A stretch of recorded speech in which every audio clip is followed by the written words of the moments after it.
ಜೈಲಿನಲ್ಲಿರ್ತಕ್ಕಂಥ ದರ್ಶನ್ ರವರನ್ನು ನೋಡಲು ತಮ್ಮ boy friend ಒಂದಿಗೆ ಹೋದ ಒಂದು ನಟಿ ರಚಿತಾ ರಾಮ್. ಹೌದು ಸ್ನೇಹಿತರೆ, ನಟಿ ರಚಿತಾ ರಾಮ್ ರವರು ಜೈಲಿನಲ್ಲಿರ್ತಕ್ಕಂಥ ದರ್ಶನ್ ರವರಿಗೆ ಒಂದು ಭೇಟಿ ಮಾಡಿಸಲು ಮೊದಲ ಬಾರಿಗೆ ಭೇಟಿ ಮಾಡಿಸಲು ತಮ್ಮ ಹುಡುಗನನ್ನು ಕರೆದುಕೊಂಡು ಹೋಗಿದ್ದಾರೆ. ಯಾಕಪ್ಪ ಅಂತಂದರೆ ನಟಿ ರಚಿತಾ ರಾಮ್ ರವರು ತಾವು ಏನೇ ಮೊದಲು ಕೆಲಸವನ್ನು ಮಾಡ್ತಾ ಇದ್ರು ಕೂಡ ಅದನ್ನು ಮೊದಲನೇದಾಗಿ ದರ್ಶನ್ ರವರಿಗೆ ಹೇಳ್ಕೊಳ್ತಾರೆ.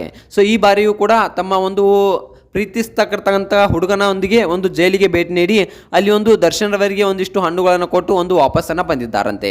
ಸೊ ತಮ್ಮ ಹುಡುಗನನ್ನು ಕೂಡ ಭೇಟಿ ಮಾಡಿಸಿದ್ದಾರಂತೆ.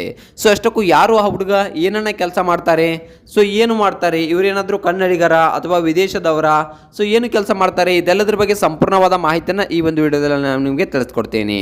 ಅದಕ್ಕೂ ಮೊದಲು ನೀವು ನಮ್ಮ ಚಾನಲ್ಗೆ ಹೊಸಬರಾಗಿದ್ದರೆ ನೀವೇನೋ ನಮ್ಮ ಚಾನಲನ್ನು ಸಬ್ಸ್ಕ್ರೈಬ್ ಮಾಡಿಲ್ಲ ಅಂದರೆ ಈ ಕೂಡಲೇ ಸಬ್ಸ್ಕ್ರೈಬ್ ಮಾಡಿ. ಹಾಗೆ ಪಕ್ಕದಲ್ಲಿರೋ ಬೆಲ್ ಐಕಾನ್ನ ಪ್ರೆಸ್ ಮಾಡೋದ್ರ ಮೂಲಕ ನಮಗೆ ಸಪೋರ್ಟ್ ಮಾಡಿ. ಹಾಗಿದ್ರೆ ತಡ ಯಾಕೆ ಮಾಡೋದು, ಬನ್ನಿ ಸ್ನೇಹಿತರೆ ವಿಡಿಯೋನ ಸ್ಟಾರ್ಟ್ ಮಾಡೋಣ. ನಟಿ ರಚಿತಾ ರಾಮ್, ಸೊ ಹಲವಾರು ನಟಿಯರು ಇನ್ನೂ ಕೂಡ ಕನ್ನಡ ಇಂಡಸ್ಟ್ರಿಯಲ್ಲಿ ಮದುವೆ ಆಗಿಲ್ಲ. ಸೊ ಅದರಲ್ಲಿ ನಟಿ ರಚಿತಾ ರಾಮ್ ರವರು ಕೂಡ ಒಬ್ರು. ಯಾಕಪ್ಪ ಅಂತಂದ್ರೆ ನಾವು ಹಲವಾರು ಸಿನಿಮಾ ರಂಗದಲ್ಲಿ ಅಂತ ಬಂದ್ರೆ ಹಲವಾರು ನಟಿಯರನ್ನ ನೋಡಬಹುದು. ಇತ್ತೀಚೆಗಷ್ಟೇ ಮದುವೆ ಆದ ಆಂಕರ್ ಅನುಶ್ರೀ ಅವರ ಮದುವೆ ಬಗ್ಗೆ ಕೂಡ ತುಂಬಾನೇ ಊಹಾಪೋಹಗಳು ಕಾಯ್ಕೊಂಡು ಕೂತಾ ಇದ್ವು. ಸೊ ಯಾವಾಗ ಇವರು ಮದುವೆ ಆಗ್ತಾರೆ, ಇಷ್ಟೊಂದು ವಯಸ್ಸಾಯ್ತು, ಇನ್ಮೇಲೆ ಯಾವಾಗ ಮದುವೆ ಆಗ್ತಾರೆ, ಯಾವಾಗ ಸಂಸಾರಿಕ ಜೀವನಕ್ಕೆ ಕಾಲಿಡ್ತಾರೆ ಅಂತಕ್ಕಂಥದ್ದು ಎಲ್ಲರೂ ಕೂಡ ತುಂಬಾನೇ ಕಾಯ್ಕೊಂಡು ಕೂತಾ ಇದ್ರು. ಸೊ ಆದ್ರೆ ಇನ್ನೂ ಕೂಡ ಕಾಲ ಕೂಡಿ ಬರಬೇಕು ಅನ್ನೋದನ್ನ ಕೂಡ ಇಲ್ಲಿ ರಚಿತಾ ರಾಮ್ ರವರು ಹೇಳ್ತಾ ಇದ್ರು ಈ ಹಿಂದೆ. ಇನ್ನು ನೋಡ್ಬೇಕಪ್ಪ ಅಂತಂದ್ರೆ ಇವರಷ್ಟೇ ಅಲ್ಲದೆ ಇಂದಿಗೂ ಕೂಡ ರಮ್ಯಾ ಅವರು ಕೂಡ ಒಬ್ಬಂಟಿಯಾಗಿ ಇದ್ದಾರೆ. ಸೊ ರಮ್ಯಾ ಅವರು ಕೂಡ ಇವ್ರ ಮದುವೆ ಯಾವಾಗ ಅಂತಕ್ಕಂಥದ್ದು ಅಭಿಮಾನಿಗಳು ತುಂಬಾನೇ ಕಾಯ್ಕೊಂಡು ಕೂತಿದ್ದಾರೆ. ಇನ್ನು ನೋಡ್ಬೇಕಪ್ಪ ಅಂತಂದ್ರೆ ರಚಿತಾ ರಾಮ್ ರವರು ಸ್ವತಃ ತಾವೇ ಈ ಮಾತನ್ನ ಹೇಳ್ಕೊಂಡಿದ್ದಾರೆ ಲೈವ್ ಬಂದ್ಬಿಟ್ಟು.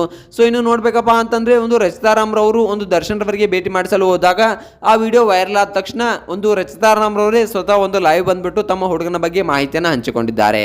ಸೊ ಇನ್ನು ಆ ಹುಡುಗ ಯಾರು ಏನು ಅನ್ನೋದ್ರ ಬಗ್ಗೆ ಸಂಪೂರ್ಣವಾದ ಮಾಹಿತಿಯನ್ನ ನೋಡ್ಕೊಂಡು ಬರೋಣ ಬನ್ನಿ.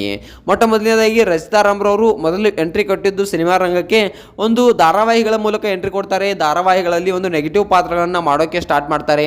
ಅದಾದ ನಂತರ ಬುಲ್ಬುಲ್ ಸಿನಿಮಾವಾದ ಉತ್ತುಂಗಕ್ಕೆ ಏರ್ತಾರೆ. ಸೊ ಬುಲ್ಬುಲ್ ಸಿನಿಮಾವನ್ನ ಯಾವಾಗ ಮಾಡ್ತಾರೋ ಸೊ ಎಲ್ಲರ ಕನಸಲ್ಲಿ ಎಲ್ಲರ ಮನಸ್ಸಲ್ಲಿ ರಚಿತಾ ರಾಮ್ ರವರು ಅಚ್ಚರಿಯಾಗಿ ಉಳಿದುಕೊಂಡು ಬಿಡ್ತಾರೆ. ಯಾಕಪ್ಪ ಅಂತಂದ್ರೆ ಅಂದಿನ ಸ್ಟಾರ್ ಸಿನಿಮಾಗಳಲ್ಲಿ ದರ್ಶನ್ ರವರೇ ಮೇಲುಗೈ ಇದ್ರು.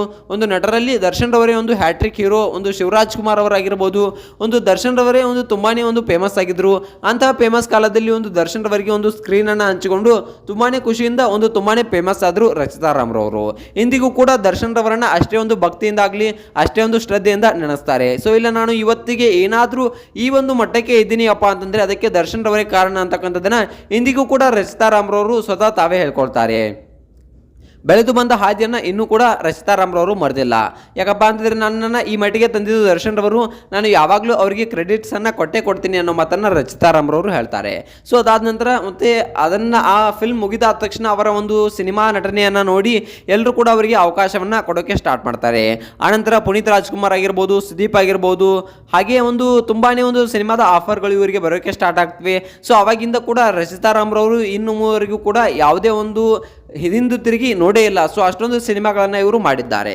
ತುಂಬಾ ಒಬ್ಬ ಒಳ್ಳೆಯ ನಟಿ ಅಂತಕ್ಕಂಥದ್ದನ್ನು ನಾವು ಇಲ್ಲಿ ಹೇಳ್ಬೋದು. ಇಂತಹ ನಟಿ ಈಗ ಮದುವೆ ವಿಚಾರಗಳು ತುಂಬಾನೇ ಕೇಳಿ ಬರ್ತಾ ಇವೆ.